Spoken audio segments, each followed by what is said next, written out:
본 방송에서 제공하는 투자 정보는 투자 판단에 대한 조언입니다. 방송에서 제공하는 주식의 가치, 가격 상승 및 하락에 대해서는 방송사에서 보장하지 않습니다.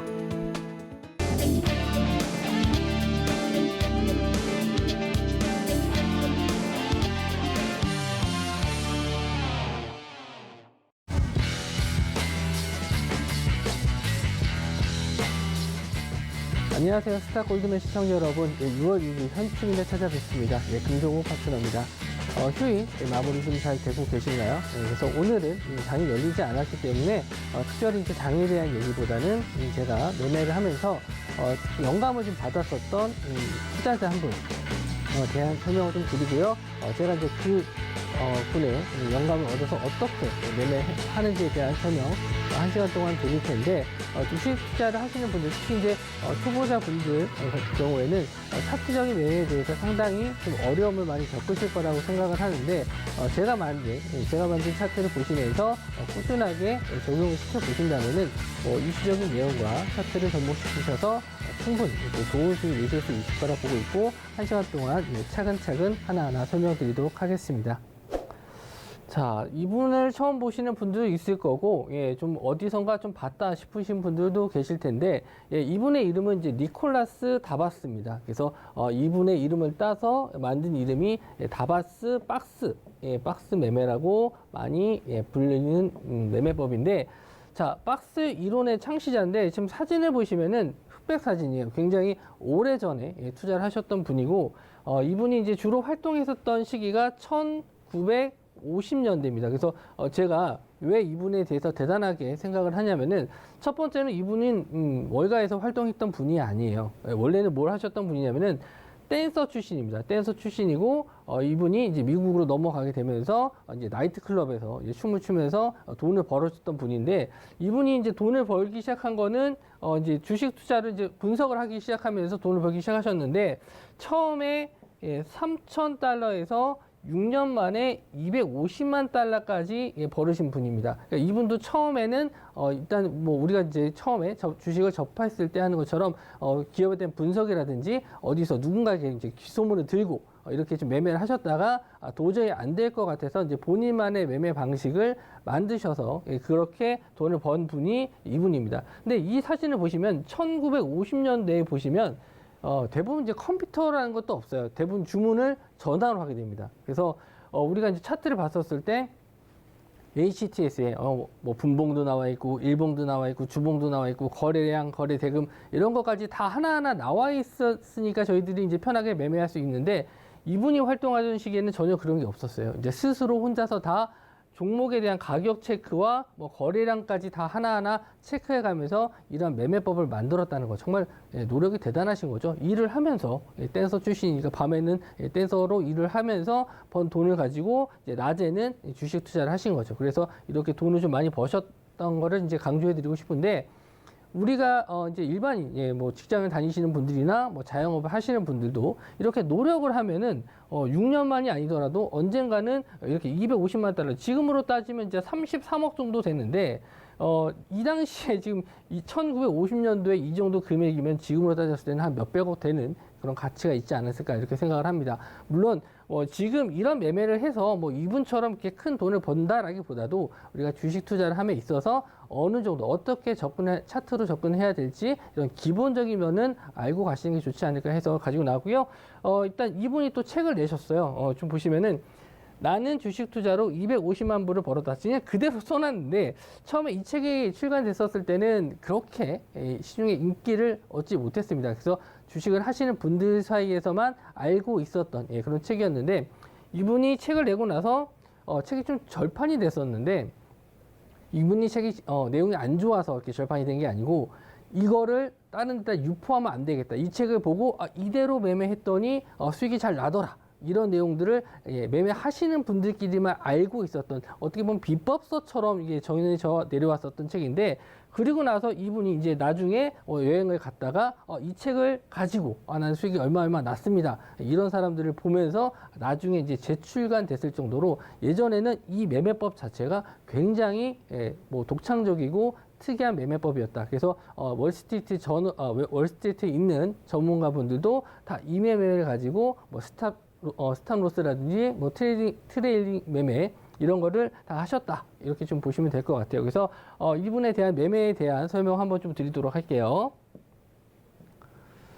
자, 박스 이론의 기초는 뭐냐면 우리가 이제 매매를 했었을 때 처음에 주가가 이렇게 상승을 하는 시점이 있을 겁니다. 상승을 하는 시점이 있고 상승한 이후에 가격이 하락했다가 상승했다가 하락했다가 상승했다. 이런 식으로 이제 반복을 하게 되면서 어느 정도의 가격이 이렇게 박스권을 만든다. 그래서 박스 이론이라고 불리는 매매입니다. 그래서 실제로 이제 매매를 하실 때 보면은 뭐 가격이 이렇게 딱 정확하게 지지하는 구간을 만들어 주진 않아요. 보시기 편하게 좀 일부러 이렇게 좀 만들어 놨었는데, 자, 이렇게 됐었을 때 일정한 가격대에 왔었을 때 주가가 넘지 못하고 밀리는 자리, 그리고 일정한 가격대에서 지지를 해주고 올라오는 자리들, 이렇게 선을 이었을 때 이렇게 박스 구간을 만들게 되는데, 자, 이런 자리를 우리가 편하게 저항 라인이라고 부르죠. 저항 라인을 이라고 부르고요. 밑에 부분을 이제 지지하는 구간이다. 지지선 뭐 이렇게도 부릅니다. 그래서 지지선과 저항선을 이었을 때 이제 만들어지는 박스를 이제 박스 이론의 기초라고 좀 보실 수 있어요. 근데 뭐 아무 자리나 들어가는 게 아니고요. 이런 매매의 기본은 첫 번째, 상승이 한번 좀 크게 나와줘야 되는 시점을 파악을 해야 됩니다. 그래서 중요한 게 뭐냐면은 상승이 나왔을 때 거래량을 보셔야 돼요. 거래량이 증가했는지, 거래량이 증가하면서 상승이 나온 이후에 상승과 하락을 반복한 이후에 이런 박스권을 강하게 돌파하는 시점에서 다시 한번 거래량이 들어오는지 보고 들어가는 겁니다. 그래서 이분이 이제 생각했던 내용은 뭐냐면 주가가 상승한 이후에 어쨌든 이렇게 가격적으로나 기간적으로나 조정을 받는 거는 당연하다. 이런 구간에서는 굳이 내가 들어가서 매매할 필요가 없고 이런 자리를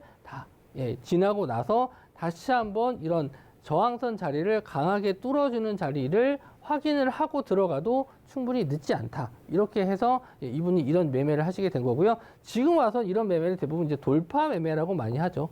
돌파 매매. 그래서 돌파 매매의 어떻게 보면 이제 기본이 되는 이론이라고 보시면 될 것 같습니다. 그래서 여기서 이제 중요한 것도 뭐냐면, 자, 우리가 이렇게 거래량이 터졌을 때 제가 항상 강조해 드리는 부분이 뭐냐면, 거래량이 터졌을 때 들어가게 되면은 대부분 이렇게 꼭지에 물리는 경우가 있어요. 그래서 어떻게 매매해야 되냐면, 거래 대금이 증가하고 나서 거래 대금이 줄어든 상태에서 이제 매매를 해야 된다. 왜냐하면 어떻게 이해를 하셔야 되냐면은, 거래 대금이 터졌을 때는 여기서 이제 좋아 보이는 사람들이 대부분 다 매수해서 달라붙게 돼 있어요. 그러니까 이제 거래량이 증가하는 거겠죠. 그런 다음에 자, 여기서 매수하신 분들이나 여기서 매수하신 분들이나 여기서 매수하신 분들이 어느 정도 가격이 올랐을 때 조정을 좀 받게 되면은 이제 고점이 더 올라가지 못하고 밀리게 되면은 차익 실현에 대한 욕구가 생기죠. 그래서 매도하게 됩니다. 그리고 나서 어느 정도 조정이 난 이후에 여기 정도면은 다시 한번 좀 가격이 싸졌다 해서 다시 한번 좀 매수세가 들어오게 되면서 또 상승이 나오면서 다시 반등을 하게 되죠. 이런 기간을 어느 정도 좀 거친 이후에 다시 한번 이렇게 돌파하는 구간이 나오게 되는데, 자, 이런 걸 아주 기본적으로 생각을 하셔서 이제 매매하시게 된 거죠. 이렇게 돌파하는 자리, 이런 중간에 흔드는 자리에서는 매매하지 않고 이렇게 올라가는 자리에서만 매매하시게 되는 겁니다. 그래서 어떻게 보면은 매수하는 자리가 낮은 가격이 아니기 때문에 목표치를 되게 짧게 봐야 되냐 이렇게 생각하실 수 있겠지만, 자, 이분은 이렇게 매수한 자리에서 어디를 손절 라인을 잡냐면은 이렇게 지지하는 구간을 이탈하는 구간에서 손절하게 됩니다. 이런 자리에서는 이제 추세가 끝났다 해서 이런 자리에서 손절하게 되는데, 자, 여기서 이제 제가 좀 글씨가 좀 작게 나왔는데, 고점과 저점의 진폭은 10%에서 20% 정도를 보고 있어요. 그러니까 이렇게 고점 자리와 저점 자리를 대부분 이 진폭이라고 하는데, 요 사이를 거의 10%에서 20% 정도 이내에 있는 종목들을 주로 이제 매매하셨던 거죠. 그래서 중요한 건 뭐냐면 만약에 이런 자리에서 이제 돌파 자리를 보고 들어갔는데 휩소가 나와서 이렇게 변칙적인 움직임에 의해서 아니면 시장 상황에 의해서 급락이 나왔을 때 손절하게 되는 경우도 있는데 이럴 때 이제 20% 정도의 진폭을 잡게 됐었을 때는 상당히 좀 손절이 커질 수밖에 없습니다. 그렇기 때문에 이분은 대부분 10% 진폭의 매매를 많이 하셨다. 그래서 10% 정도의 진폭이 있는 종목을 돌파하는 구간에서 주로 매매하셨고, 제가 이제 라인을 굉장히 좀 길게 이렇게 좀 해놨는데 실제로 이제 매매하실 때 보면 이렇게 깔끔하게 나오는 경우는 좀 드물고요. 상승한 이후에도 한두 번의 파동 이후에 바로 이렇게 돌파하는 경우들도 있어요. 그리고 살짝 돌파한 이후에 다시 한번 좀 밀렸다가 올라가는 경우도 있고 여러 가지 좀 변칙적인 움직임이 좀 많은데 제가 설명을 드리기 위해서 이 정도로만 좀 깔끔하게 그림을 좀 그려드렸어요. 자, 그리고 나서 매매를 하셨을 때 이제 다음 상황이 좀 벌어지게 됩니다. 자, 어떤 상황이냐면은 자, 우리가 매매를 했었을 때 이렇게 박스권 자리를 돌파하는 구간에서 잘 보고 들어갔어요.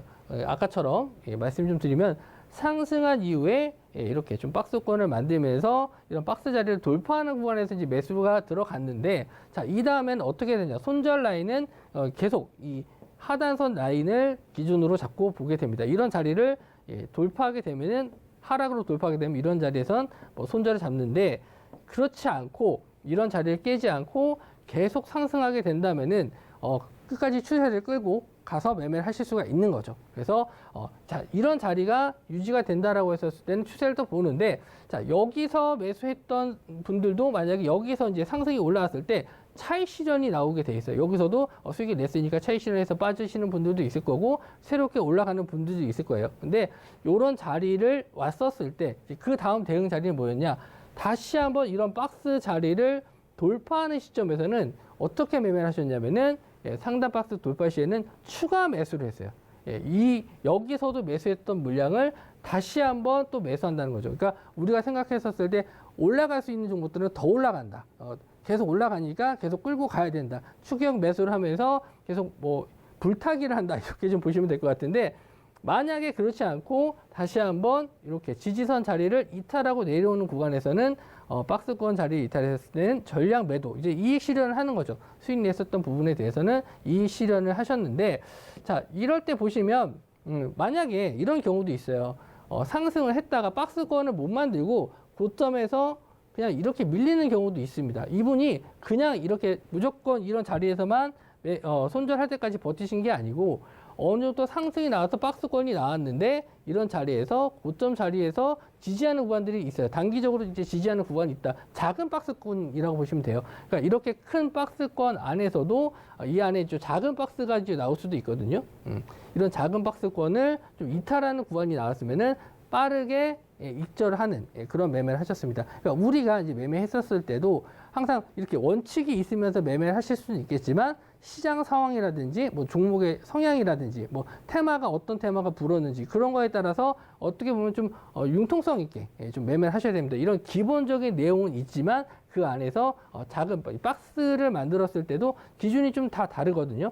그러니까 물론 이거를 이제 일봉으로 보시는 분들도 있겠지만 분봉으로도 적용을 하실 수도 있고 좀 크게 보시는 분들은 주봉으로도 보실 수가 있습니다. 그러니까 매매 성향에 따라서 단기 트레이딩을 보시는 분들 입장에서는 일봉이나 분봉으로 보실 수도 있고 아니면은 뭐 장기 투자를 한다. 나는 좀 길게 여유 있게 좀 보고 싶다라고 하시는 분들은 주봉으로 봤었을 때 좀 박스가 좀 잘 나오는 경우도 있거든요. 그거는 제가 이제 뒤에서 다시 한번 또 설명해 드리도록 하고 일단 기본적인 내용은 이렇게 상승 이후에 박스권을 만들고 다시 한번 돌파하면은 다시 한번 이 박스권을 만들 때까지 기다린 다음에 박스권을 다시 한번 돌파한다라고 했을 때는 추격 매수, 박스권 자리를 이탈했었을 때는 전량 매도를 하면서 수익 실현을 한다. 이렇게 보시면 될 것 같습니다. 자, 다음을 좀 보면서 설명해 드리도록 할게요. 자, 이분이 그래서 이 추세를 어떻게 매매를 하셨냐면은 자, 아까 간 내용들의 이제 그대로 나온 거죠. 주가가 거래량을 동반하면서 크게 상승했다. 그리고 나서 이렇게 좀 박스권을 만들고 다시 한번 돌파하는 구간. 이제 이런 자리에서 첫 번째 이제 매수가 들어갑니다. 이런 자리에서 매수 타이밍으로 보시면 될 것 같고요. 자, 그리고 나서 이런 자리가 만약에 매수한 이후에 어디가 손절 라인이겠습니까? 자, 여기가 손절 라인이 되겠죠.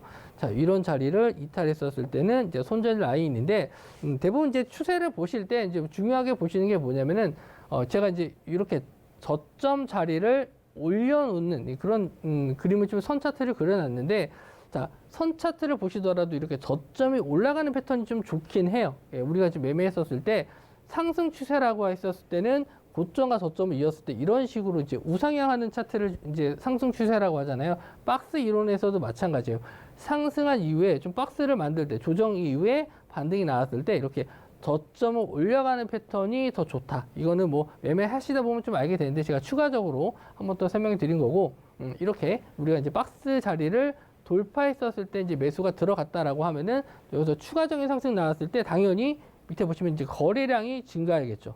거래량이 증가하면서 박스를 뚫어주고, 박스권 안에서는 오히려 이제 첫 번째 거래량 대비해서 거래량이 줄어드는 이런 모습이 좀 좋습니다. 물론 뭐 선 차트로 이제 말씀 좀 드렸는데 이런 식으로 나오는 경우가 많을 거예요. 이런 식으로. 예, 이런 식으로 거래량이 한번 크게 급증했다가 확 줄어드는 모습을 좀 보여주는데, 이걸 또 어떻게 해석을 하셔야 되냐면은, 우리가 상승했었을 때 주가가 이렇게 상승했었을 때 좋다라고 생각해서 이제 들어갔던 매수 물량이 있을 텐데, 자, 조정을 받았는데 거래량이 확 줄었어요.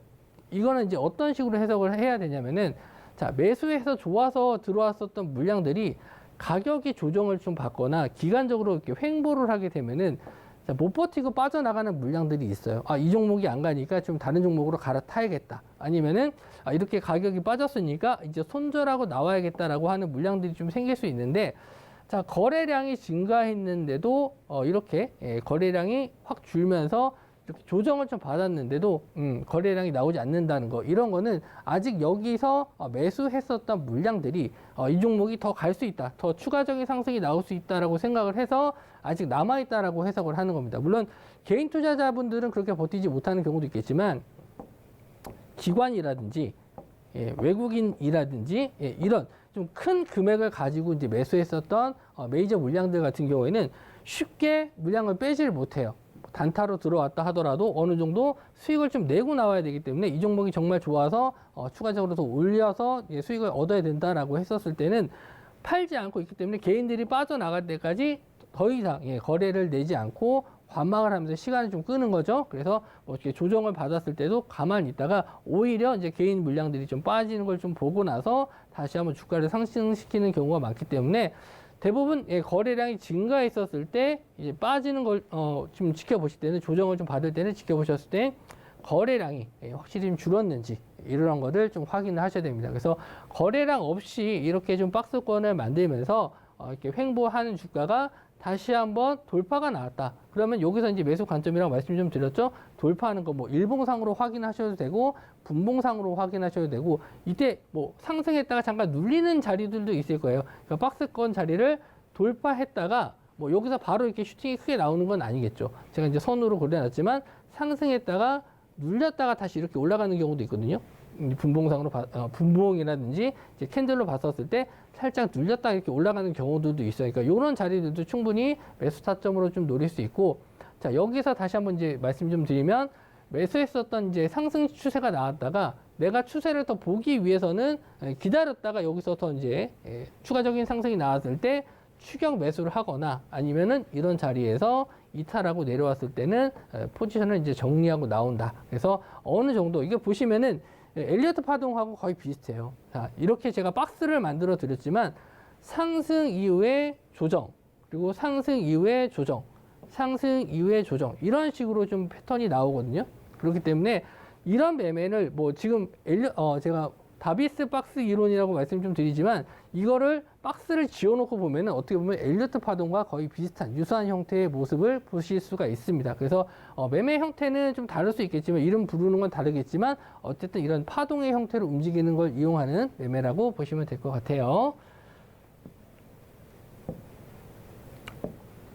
자, 이렇게 해서 좀 다시 한번 좀 설명해 드리면은, 자, 여기서 이제 중요한 게 뭐냐면, 실전에서 이제 매매했었을 때 어떻게 이용해야 될지, 그거에 대한 설명을 좀 잠깐 좀 드리면은, 자, 어떤 주가가 이제 10,000원의 형성이 좀 돼 있었던 주가가 5천 원까지 급등을 해서 이제 50% 정도의 상승세를 보이면서 이제 급등을 했습니다. 자, 그러면 이렇게 조정을 좀 받을 거예요. 조정을 좀 받고 다시 한번 올라갔다가 또 다시 한번 조정받고 올라가고 다시 한번 조정받고 올라가서 이제 박스를 뚫어주는 이런 흐름을 좀 보여줄 텐데, 자, 여기서 아까 이제 다비스라는 분은 어떻게 매매하셨냐. 대부분 10% 조정이, 이 진폭이 10% 조정을 받았을 때, 이제 이 박스 자체가 이제 10% 이내에 있는 종목을 좋아한다라고 좀 말씀 좀 드렸는데, 자, 이렇게 되면 이제 가격적으로 이제 13,500원이 되겠죠. 제가 딱 뭐 13,500원의 지지가 나와야 됩니다. 이건 아니에요. 그러니까 어느 정도, 여기서 뭐 13,000원이 될 수도 있고, 뭐 12,900원이 될 수도 있고, 뭐 크게 이탈하지만 않는다라고 했었을 때는 한 10%. 내가 매수했었을 때도 이런 자리에서 딱 15,000원에 매매하는 것도 아니고 가격대가 이제 제가 예시를 든 것 뿐이지, 어느 정도 이렇게 상승이 나온 이후에 박스를 만들었다라고 하면은 이렇게 10% 정도 이내에 좀 박스를 만들고 나서 돌파하는 구간이 좋다. 왜냐하면은 생각을 해보시면 상승했는 이슈가 있을 거예요. 좋은 이슈가 있을 텐데, 자, 좋은 이슈가 있다라고 하면은 크게 조정을 받지 않겠죠. 왜냐하면 떨어지면 누군가가 계속 사서 끌어올리기 때문에 크게 조정을 좀 받지 않아요. 그러니까 강한 종목일수록 이렇게 조정폭이 적다. 조정폭이 좋기 때문에 이분은 이미 그걸 알고 계셨어요. 그래서 10% 이내의 조정 시에 있는 종목 위주로 봤습니다. 물론 매수한 이후에 손절을 하게 되더라도 손절폭이 좀 짧은 게 좋죠. 만약에 여기서 20% 자리에 진폭을 잡았다 그러면은 손절했을 때 타격이 너무 커요. 그래서 되도록이면 이제 10% 안쪽에 있는 종목을 이제 매매하시는 게 좋고, 우리가 이제 뭐 엘리어트 파동에서도 상승 이후에 이제 되돌림 자리들이 있거든요. 상승 이후에 이제 조정받고 다시 한번 재상승하는 구간들. 거의 뭐 38%, 뭐 50%, 뭐 62% 이런 식으로 이제 조정을 좀 받는데, 다시 한번 조정을 받은 이후에 적게 조정 받은 이후에 올라가는 종목들이 크게 가지, 상승한 이후에 크게 조정을 받은 종목들이 재상승하는 경우에는 먹을 게 좀 적어요. 그러니까 좀 차트를 좀 깔끔하게 해서 다시 한번 설명드리면, 우리가 이제 매매했었을 때 10,000원에서 5,000원까지 상승이 나왔었는데, 여기서 1,000원 정도만 조정받고 올라가게 되면은 여기서 이 상승폭만큼 다시 한번 올라간다라고 했었을 때 이 돌파 자리에서 크게 수익을 낼 수가 있는데, 만약에 10,000원에서 5,000원까지 올라간 종목이 조정을 받았는데 만약에 한 3,000원 정도의 조정을 받았어요. 그러면 여기가 이제 12,000원이 되겠죠? 12,000원인데 여기서 똑같은 폭의 상승이 나온다 하더라도, 여기서 똑같은 폭의 상승이 나온다 하더라도 돌파 자리에서 들어갔었을 때 수익률이 그렇게 크지 못하라는 점이죠. 그래서 우리가 이제 매매했었을 때 가장 좋은 시그널은 이렇게 작은 박스권 자리가 이 진폭이 10% 정도의 조정이 좋다. 그래서 20% 조정 시에는 뭐 이제 12,000원 정도 됐는데, 이제 말씀드린 대로 한 3,000원 정도 조정을 좀 받은 거죠. 그래서 상승폭 대비 진폭으로 다시 한번 뚫었을 때는 오히려 좀 수익률이 좀 적고, 또 손실을 봤었을 때도 기다리는 폭이 상당히 좀 크기 때문에 되도록이면은 이 박스권이 좀 작은 흐름이 좀 좋다. 그래서 여기서 보시면 이제 손절폭은 적으면 좋고, 조정의 크기가 작을수록 이제 강한 종목이다. 이걸 다시 한번 설명해 드리는 겁니다. 그래서 이 박스의 이 진폭 자체가, 이 크기 자체가 작은 게 어떻게 보면 좀 좋은 종목이다. 이렇게 좀 보시면 될 것 같고요. 자, 이걸 이제 설명해 놓은 게 이제 요 그림인데, 자, 돌파한 이후에, 이렇게 돌파한 이후에 조정을 좀 받고 다시 한번 상승이 나왔다라고 했었을 때, 요 진폭이 작으면 요만큼의 이제 진폭만큼 올라간다라고 가정했었을 때 수익을 이만큼 정도 챙길 수가 있다라고 하면은, 자, 반대로, 자, 이렇게 상승한 이후에 조정이 크다, 되돌림이 좀 큰 종목들은 다시 한번 돌파가 나와도, 자, 여기서 이만큼의 상승을 그대로 갖다 붙인다라고 했었을 때 수익률을, 기대 수익률을 작을 수밖에 없다. 왜냐하면 상승한 이후에 다시 한번 조정을 또 크게 받고 올라갈 수 있기 때문에 되도록이면은 이렇게 작은 박스권. 그러니까 대부분 시총이 좀 작은 종목들 같은 경우에는 뭐 이런 움직임이 좀 자주 나와요. 그러니까 이런 거는 뭐 제가 이제 그림상으로만 좀 깔끔하게 이렇게 설명을 드렸지만 실제로는 이제 이 굉장히 좀 진폭이 좀 지저분한 경우도 많고 실제 매매에서 이렇게 딱 깔끔하게 나오는 경우는 좀 드물기 때문에 제가 예시로만 설명드리고 잠시 후에 제가 또 실제 매매하는 차트를 보면서 설명해 드리도록 할게요. 자, 그래서 이제 차트를 보면서 설명해 드릴 텐데 이제 제가 이 다비스 박스 이론을 어느 정도 이제 영감으로 만든 제 이제 나름의 다비스 이론 박스 차트예요. 보시면은 밑에 보시면 이렇게 보라색 선이 있고 위에 이제 파란색 선이 있습니다. 그러니까 제 노란 톡방에 오시면은 이 차트에 대한 이제 영상을 제가 매일 공유를 해드리고 있거든요. 그래서 이제 어떤 종목을 매매하시든지 참고하실 수 있게 지금 만들어놨는데.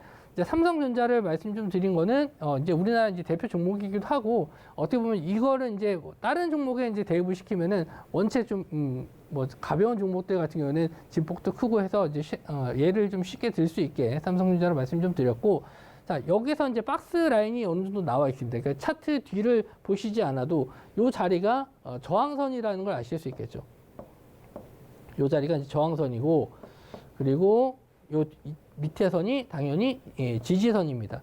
지지선인데 이런 자리들을 자 보시면 이거는 그냥 그러니까 선에 불과해요. 이게 뭐 특별하게 의미가 있는 선이 아니고 제가 이제 어느 정도 그 시그널을 입력해서 어떤 자리가 이제 고점인 저항선 그리고 아래쪽은 지지해주는 하단 지지선이라고 보시면 될 것 같은데 뭐 이런 자리가 살짝 이탈하는 경우도 있지만 그런 건 크게 신경 쓰지 않으셔도 돼요. 여기서 중요한 건 뭐냐면 이렇게 좀 박스권을 만들었을 때 이렇게 박스권을 만들었을 때 돌파하는 자리를 봐야 됩니다. 돌파하는 자리들. 그래서 돌파하는 구간을 좀 보시게 되면은 자 이렇게 박스권 자리를 돌파하면서 이제 거래 대금이 증가하는 걸 보이죠. 그러니까 평소에 거래 대금 주가가 하락했었을 때는 거래 대금이 크게 증가하지 않다가 이렇게 어느 정도 상승 시그널이 나오면서 올라오는 시점에서는 거래 대금이 증가하게 돼 있어요. 그래서 이렇게 돌파하는 구간에서 확인하고 들어가셔도 됩니다. 확인하고 들어가셔도 되고 그럼 당연히 손절 라인이 이 구간이 깨지게 되면은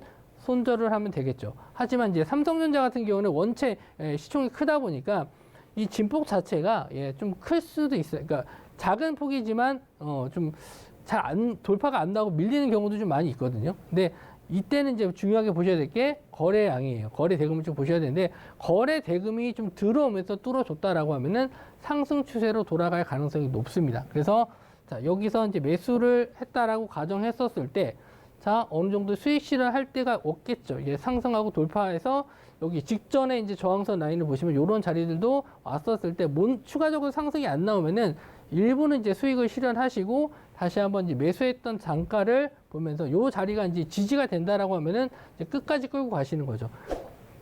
자, 이거는 제가 뭐 성공한 것만 말씀 좀 드릴 수가 없어요. 그래서 실패하는 경우도 말씀 좀 드려야 되는데, 자, HLB입니다. HLB인데, 자, 여기서도 마찬가지로 자, 급등한 이후에 조정을 좀 받았죠. 예, 조정을 받았는데, 박스가 좀 크게 나왔어요. 박스가 좀 크게 나왔는데, 뭐 나중에 이제 보시게 되면은 박스가 이렇게 좁혀지는 경우도 생깁니다. 이거는 그 종목의 이제 이격이 좀 줄어들어서 그렇거든요. 그러니까 우리가 뭐 삼각수렴처럼 이런 식으로 차트가 움직이는 경우도 있잖아요. 이런 식으로. 그렇기 때문에 박스가 처음에 한번 딱 그어진 게 아니고 시간이 지나면서 이 박스의 크기도 다시 좀 달라지게 만들어 놨거든요. 그래서 이런 자리를 이제 뚫어주는 구간이 굉장히 좀 좋은 흐름이다라고 해서 저도 관심 있게 좀 봤는데 다음날 바로 이렇게 음봉으로 좀 빠지는 모습을 좀 보여줬어요. 그래서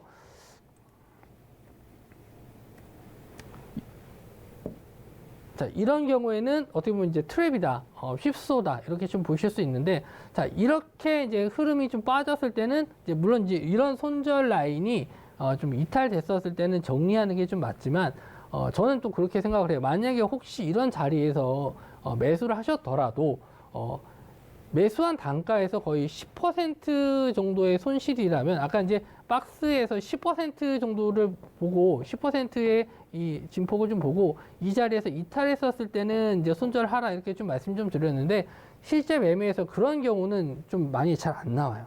그래서 이런 자리보다는 차라리 그냥 고점에서 매수하셨더라도 10% 정도 좀 내려왔다라고 했었을 때, 특히 이렇게 강한 장대 음봉으로 좀 빠진 경우에는 그냥 손절을 하는 게 낫습니다. 그리고 나서 다시 한번 뭐 돌파하는 구간에서 재공략을 하셔도 상관은 없어요. 그래서 저는 좀 안 좋은 경우, 만약 이런 힙소가 나왔을 때 대응해야 되는 점, 이런 것도 설명을 한번 좀 드렸고요.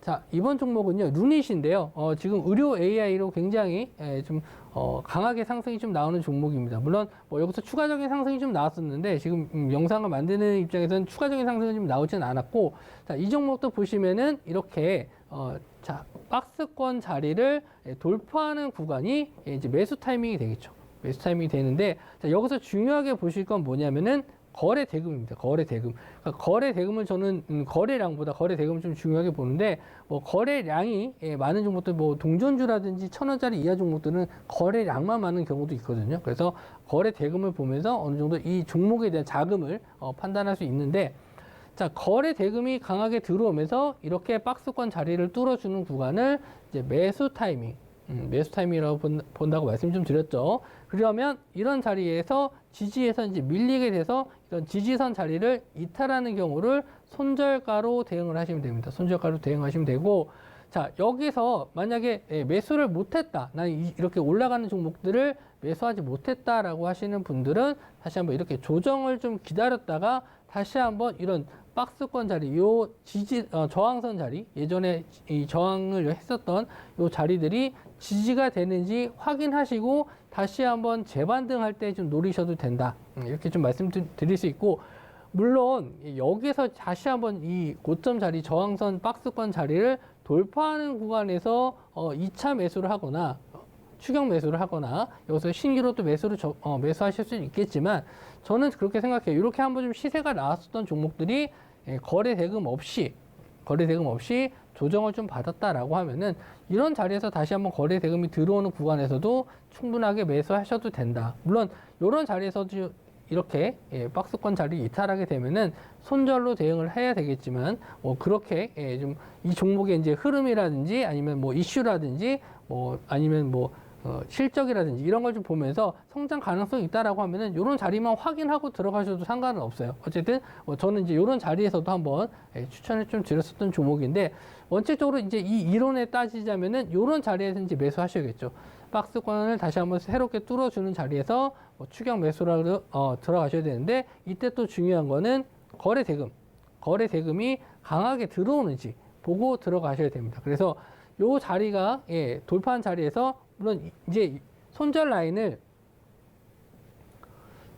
기존에는 요 라인으로 잡았었는데, 여기서 매수 들어갔었을 때는 요 자리에서 손절 라인 잡았는데, 지금은 제 차트상으로는 이제 밑에 라인이 나와 있지만 실제로는 요 저항선 라인 직전에 박스권 상단 자리를 손절 라인으로 잡아서 대응을 하셔야 됩니다. 요 자리에서 들어가셨으면은 여기서 손절해야 돼요. 그래서 요 자리가 역시나 뭐 10%를 크게 넘는다라고 하면은 일단 10% 정도의 손절을 잡고 보시는 게 좋고, 짧게 보는 경우에는 한 7% 정도를 잡고 있거든요. 그래서 매수하셨던 분들이라면 만약에 이런 자리에서 이제 7% 정도 떨어지거나 10% 최소한 이제 21선 자리, 21선을 좀 저는 좀 중요하게 보는데, 이런 21선 자리를 이탈했었을 때, 물론 이탈하고 나서 종목이 너무 좋으면 다시 한번 이렇게 반등이 나오는 경우도 있고, 시장 상황이 갑자기 안 좋을 때가 있어요. 뭐 오늘 뭐 나스닥이 막 3%씩 빠졌어. 그러면은 이런 종목들은 갑자기 순간 또 밀릴 수도 있어요. 그런데 일단 손절하는 게 맞다. 원칙상으로 손절하고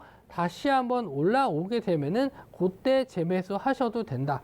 저는 이렇게 또 설명드릴 수 있고요. 물론 많은 예를 좀 설명해 드리면 좋은데 시간 관계상 많은 예를 설명드리기 좀 어렵고, 다음 종목으로 한번 또 다시 말씀 좀 드려보도록 할게요. 자, 현대차입니다. 현대차도 마찬가지예요.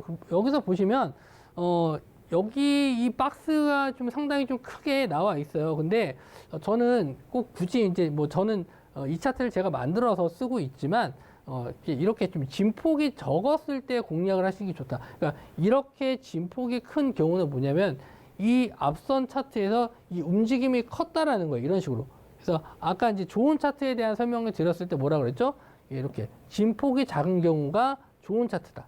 여기서 진폭이 적어야지, 만약에 상승이 나오더라도 눌리더라도 크게 간다라고 말씀 좀 드렸죠. 근데 여기서 이렇게 진폭이 큰 경우에 이제 매매를 하시게 되면은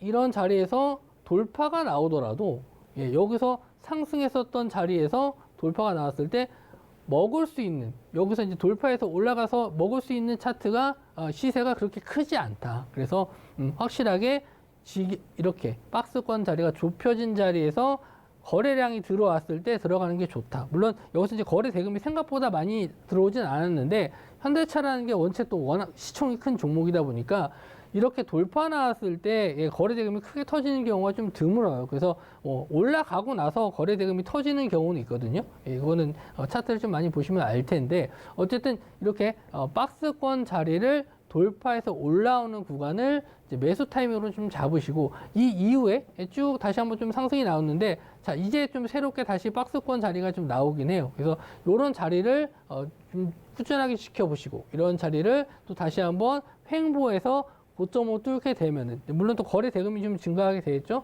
그런 자리를 보면서 매매를 하셔야겠고요. 만약에 지금 여기서 이제 신규로 들어가신 분들이 있겠다. 여기서 매수하셨던 분들도 있을 것이고 이런 자리에서도 매수하셨던 분들이 있다라고 하면은 저는 이제 그렇게 보는 거죠. 이런 자리를 이제 이탈했었을 때는 일단은 정리, 매도를 하시고 다시 한번 뚫어줄 때 보는 게 좋다. 이렇게 좀 말씀 좀 드릴 수 있고 만약에 좀 꼭 이 차트를 보시지 않더라도 혹 집에 가셔서 집에서 이제 HTS를 보실 때 나라면 어디를 이렇게 박스권을 잡을 것인가, 내가 보는 이런 박스를 어디로 잡을 것인가, 그런 걸 한번 생각을 해보셨으면 좋겠어요. 그러니까 만약에 이렇게 박스권 자리를 내가 만들었는데 이런 자리를 내가 돌파하는 구간에서 매수해서 수익이 난다라고 하면은 정말 그건 남들보다 더 좋은 기분을 좀 얻으실 수 있을 겁니다. 그래서 저는 이런 시행착오를 좀 겪어가면서 좀 배우셨으면 좋겠어요. 자, 다음 종목을 한번 또 보도록 할게요. 자, 이거는 이제 연습 문제입니다. 연습 문제. 자, 제가 아까 이제 직접 해보시는 게 좋다라고 좀 말씀 좀 드렸는데 이제 좀 제 차트에 나와 있는 지지 저항 라인이 없더라도 이 종목을 봤었을 때 어떻게 좀 박스가 좀 눈에 보이시나요? 네, 보이실지 모르겠지만 혹시나 이제 집에서 한번 내가 이 종목에 대해서 좀 다시 한번 연습 문제처럼 보고 싶다라고 하시는 분들은 한번 이 이동평균선이라든지 그냥 다 지워놓고 한번 좀 보세요. 근데 좀 제가 좀 쉬운 문제를 좀 드렸겠죠. 예, 보시면은 쭉 이렇게 지지선 자리를 이어보시고 또 저항선 자리를 이어보시면 자 이런 자리들이 매수 타임이라는 걸 아실 수 있겠죠. 자 거래 대금이 증가하는 것도 눈으로 볼 수 있습니다. 상당히 좀 공부하기 좋은 차트죠. 그리고 나서 자 이렇게 직전 자리, 박스 상단 자리를 지지하면서 계속 유지하고 있는데 자 보세요. 자 여기서 거래 대금 터지고 나서 이렇게 조정을 좀 받았을 때 자 이렇게 보시면 거래 대금이 줄었죠. 거래 대금이 줄면서 다시 한번 거래 대금이 올라오다가 다시 이 상단 자리를 돌파하는 구간. 자 이렇게 새롭게 차트가 나왔어요. 물론 KC코트리라는 종목이 시총이 그렇게 큰 종목이 아니라서 좀 급등락이 좀 심해요. 뭐 그거 좀 감안하고 자 여기서 보시면 이렇게 직전에 저항선 자리를 쑥 라인을 이어보고 고점 자리 이렇게 쓱 이어서 보시게 되면은 자, 이 종목은 이제 어디가 저항선인지 대충 알 수 있겠죠. 그래서 여기서 지지를 받고 올라오게 된다라고 했었을 때는 뭐 새롭게 또 매수 관점으로 보실 수 있고 물론 거래 대금도 체크하셔야겠지만 일단 이런 자리들이 다시 한번 이탈하게 됐었을 때는 일단 정리를 하셔야 됩니다. 그러니까 이런 자리들을 제가 이제 라인을 뭐 지금 선으로 이제 임의적으로 그어 드렸지만 이제 HTS 보시는 분들 입장에서는 직접 이렇게 라인을 좀 그어가면서 아 이런 자리들이 박스를 만들었구나 보실 수 있고 거래 대금 확인하시면서 이런 자리들이 이탈했었을 때는 조심을 해야겠다 이렇게 보시면 되는데 또 추가적으로 하나를 더 말씀 좀 드리자면은 만약에 이렇게만 상승을 하는 경우가 있고 만약에 하락장인 경우에는 계속 이렇게 박스를 뚫고 내려가는 차트로만 나오거든요. 이럴 때는 어떻게 매매해야 되냐? 그럴 때는 매매를 안 하시면 됩니다. 예. 그러니까 상승에 의해서 돌파하는 매매, 돌파 매매 위주이기 때문에 이렇게 하락했을 때 나오는 차트는 보질 않아요. 그래서 하락장일 때는 거의 매매를 안 하시는 차트라고 보시면 될 것 같아요. 자, 이 종목은 일봉, 주봉 말씀 좀 드렸었는데 분봉에서도 이렇게 적용을 할 수 있어요. 분봉에서도. 그러니까 뭐 저는 이제 분봉에다 이렇게 차트를 적용시켜 드렸지만 집에 가서 보시는 분들은 이제 집에 있는 그 HTS의 그 기능을 이용해서 스스로 한번 이렇게 박스권 자리를 만들어 보시는 것도 도움이 되실 겁니다. 일봉상으로는 그렇게 많은 예가 나오지 않는데 분봉에서는 상당히 좀 많은 예가 나와요. 그래서 저는 이제 기준은 좀 다르겠지만 저는 대부분 한 15분봉을 좀 많이 보는 편입니다. 그러니까 30분봉보다는 조금 빠른 분봉을 좀 보는데 이렇게 좀 박스권 자리를 만들었다. 상승이 나온 종목이 이렇게 박스권 자리를 만들어주는 구간을 확인합니다. 물론 거래량, 분봉에서는 거래 대금이 적용이 안 되기 때문에 이제 거래량을 넣는데 이렇게 거래량이 터지고 나서 쭉 횡보를 하죠. 가격적으로 이렇게 횡보를 하는 구간이 나오게 되면은 이제 거래 대금을 좀 보죠. 어떻게 되는지. 거래 대금이 줄면서 이렇게 횡보하고 있다. 그러면 여기서 매수했던 물량들이 아직은 빠져나가지 않았다. 이렇게 해석을 하는 거죠. 그렇게 보다가 다시 한번 이렇게 박스권 자리를 돌파하는 구간에서 거래량이 증가한다. 이렇게 됐었을 때는 여기서 이제 매수 관점으로 들어가서 쭉 횡보하다 여기서 다시 한번 박스권을 만들죠. 거래 대금이 또 증가하면서 올라올 때 여기서 쭉 상승이 나와야 되는데 상승이 더 나오지 않고 횡보를 한다. 횡보를 하고 가격적으로 이렇게 지지선을 만들었다. 그러면은 이제 물론 매수했던 자리, 이런 자리가 이탈되면은 물론 이제 정리하고 나오겠지만 이제 이렇게 작은 박스권을 만들었을 때 아까 처음에 이제 설명해 드렸을 때도 물론 이 다비스라는 분이 이 자리에 왔을 때만 무조건 다 매도하신 게 아니에요. 이 자리에 왔을 때 매도하신 게 아니고 박스 안에 또 박스가 있다라고 말씀 좀 드렸잖아요. 그래서 이런 박스권 안에 있는 자리를 이탈했었을 때 여기서는 이제 익절을 해야 되는 거죠. 익절을. 그래서 이제 어느 정도 박스 자리를 돌파하고 뭐 익절하고 만약에 이런 자리를 돌파하지 못하고 내려오게 되면은 이제 손절하고 이런 것까지 이제 차트 안에서 다 매매하실 수가 있습니다. 자, 지금 코스닥 차트를 보면서 좀 설명해 드리도록 하겠습니다. 자, 코스닥 차트 보시면은 이제 지수에도 적용을 시키실 수가 있는데, 자, 지수를 봤었을 때 이렇게 저점 자리 구간이죠. 저점 자리 구간을 자, 이렇게 쭉 이으시면 돼요. 꼭, 딱 맞지 않아도 됩니다. 요런 자리를 650.39인데, 뭐 650, 요 자리를 꼭 찍어야 되는 건 아니기 때문에 요런 비슷한 자리에서 라인을 그으시면 되고, 마찬가지로 고점도 마찬가지예요. 고점을 이렇게 싹 그었을 때 이렇게 박스권이 나올 수 있게 차트에 HTS에 보시면 이제 선 긋는 기능이 있거든요. 이런 자리들을 돌파하는 시점에서 이제 거래 대금이 증가하는지 보고 이제 지수 상황도 이렇게 좀 좋아질 수 있구나라고 생각하시면 될 것 같고, 자, 돌파한 이후에 자, 역시나 또 이렇게 박스권, 여기서는 작은 박스권이 나올 수 있거든요. 이거는 작은 박스권을 그어도 상관없고요.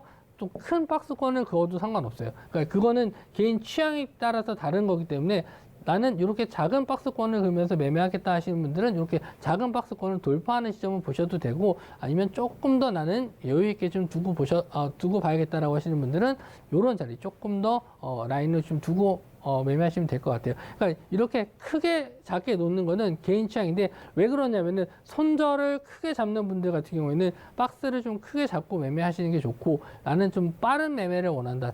그리고 좀 되도록이면 손절을 좀 작게 잡고 싶다 하시는 분들은 이렇게 작은 박스권을 두고 매매하시면 됩니다. 그렇게 봤었을 때, 자, 여기서 이제 박스권 라인이 나왔죠? 이렇게 박스권 자리가 나왔는데, 자, 보시면 이런 자리들이 또 여기서 지지가 되고 올라오는 모습을 좀 보여주고 있거든요. 그러니까 현재 지금 지수 흐름을 봤었을 때는 다시 한번 이렇게 900선 자리 부분이 다시 한번 박스권 상당히 될 수 있고, 또 작은 구간에서 봤었을 때는 860포인트에서 뭐 825포인트 이렇게 작은 박스권의 움직임을 좀 보여줄 수 있거든요. 근데 지금 다만 시장이 이때는 이제 거래 대금이 좀 크게 들어오는 시점이라면은 지금은 그렇게 거래 대금이 그렇게 많은 시점은 아니에요. 그래서 실제로 이제 매매하시는 분들 입장에서는 그렇게 썩 좋은 시장은 아닌데, 여기서 이제 중요한 건 뭐냐면 이렇게 박스권 자리를 이렇게 상단으로 돌파하는 건 크게 상관없는데, 박스권 자리를 이제 하단으로 이탈하는 경우도 나올 거예요. 시장의 흐름상 이렇게 하단으로 이탈하는 경우가 있을 텐데, 이렇게 하단으로 이탈하는 경우에는 좀 보유 비중이나 종목 포트를 상당히 좀 줄여주시는 게 좋다. 이렇게 좀 설명드릴 수 있겠네요.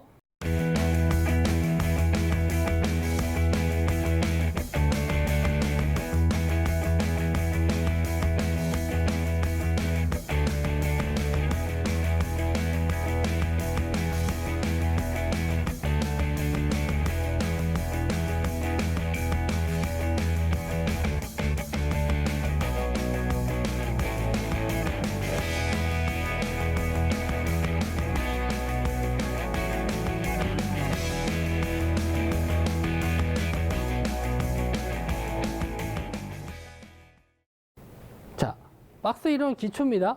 말씀드린 대로 주가가 상승한 이후에 박스권을 만들고 돌파하는 자리를 매수 타임이라고 말씀 좀 드렸죠. 이때 중요한 점은 거래량이 증가하면서 상승을 하고 나서 거래량이 줄면서 박스를 만들다가 다시 한번 이런 박스권 자리 돌파하는 시점에서 거래량이 증가할 때 매수를 한다.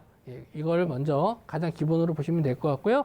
고점과 저점의 진폭은 10%에서 20% 정도로 보시되 저는 10% 정도를 추천드리지만 실제로 그렇게 매매가 잘 안 나오는 경우가 있으니까 진폭이 어느 정도 작은 게 좋다. 박스권 자리를 돌파한 이후에는 새로운 박스권이 나올 수 있는데 새로운 박스권 자리에서 다시 한번 박스권 자리를 돌파했었을 때는 추격 매수의 자리고 자 다시 한번 이런 박스 자리를 이탈했었을 때는 매도하는 자리다. 그리고 이 박스권 자리 안에서도 작은 박스권이 나왔을 때는 그런 작은 박스권 안에서 내려왔을 때는 익절 라인이다. 이렇게 보시면 되고요. 자, 이렇게 박스권 자리를 추세를 보면서 갈 수 있다. 이게 박스 이론이긴 하지만 박스를 지워놓고 보시면 엘리어트 파동의 움직임과 거의 비슷한 움직임이고 항상 상승했었을 때 이런 박스권 자리 돌파했었을 때는 거래량이 증가하는지를 확인해 주셔야 됩니다. 자, 그리고 돌파한 이후에 조정을 받았을 때 되돌림 자리죠. 되돌림 자리는 되도록이면은 작은 흐름이 좋다. 만약에 크게 좀 조정을 받았을 때는 상승했었을 때 수익률이 좀 작기 때문에 되도록이면 작은 박스권 아까 말씀드린 10% 조정이 가장 좀 무난하다. 이렇게 좀 보실 수 있고 자 이거에 대한 설명을 좀 마무리 좀 짓도록 할게요. 자, 이렇게 상승이 나온 이후에 조정이 적으면 이 똑같은 상승폭이 나왔을 때 수익률을 좀 크게 가져갈 수 있지만 자, 이렇게 박스 라인이 크게 되면은 이렇게 상승 시세만큼 다시 한번 저점에서 올라왔었을 때 수익률 자체가 좀 작을 수 있기 때문에 그리고 여기서 이제 물려 있었던 물량들이 꽤 많기 때문에 상당히 돌파가 힘든 경우가 많아요. 그래서 되도록이면 작은 박스에 있는 종목을 찾으시는 게 좋다. 이렇게 좀 마무리 좀 짓도록 하겠습니다. 자, 오늘 좀 강의 내용이, 좀 저도, 오랜만에 이렇게 좀 강의하다 보니까,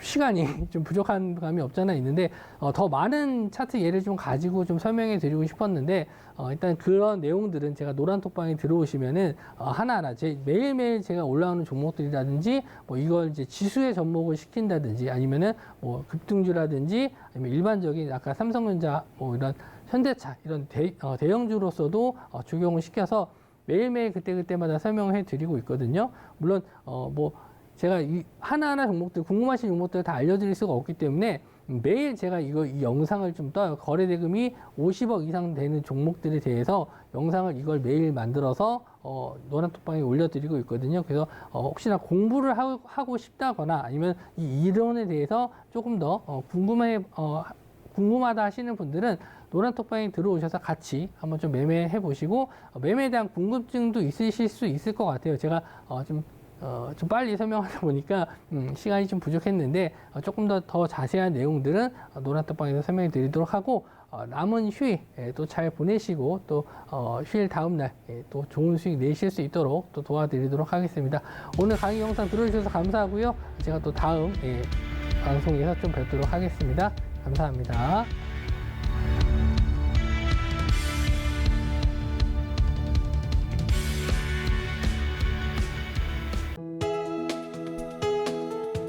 본 방송에서 제공하는 투자 정보는 투자 판단에 대한 조언입니다.